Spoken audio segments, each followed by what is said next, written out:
এসআইআরে 1 লক্ষ মতুয়ার নাম বাদ যেতে পারে।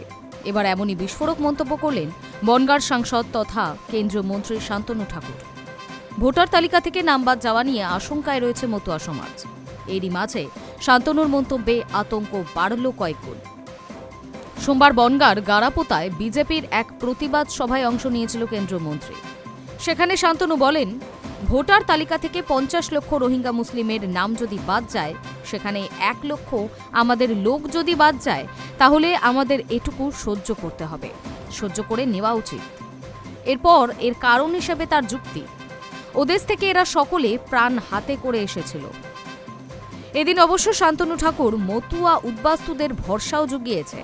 তিনি বলেন, প্রধানমন্ত্রী নাগরিকত্ব দেওয়ার জন্য সিএএ আইন করেছে, সকলেই নাগরিকত্ব এবং ভোটাধিকার পাবেন।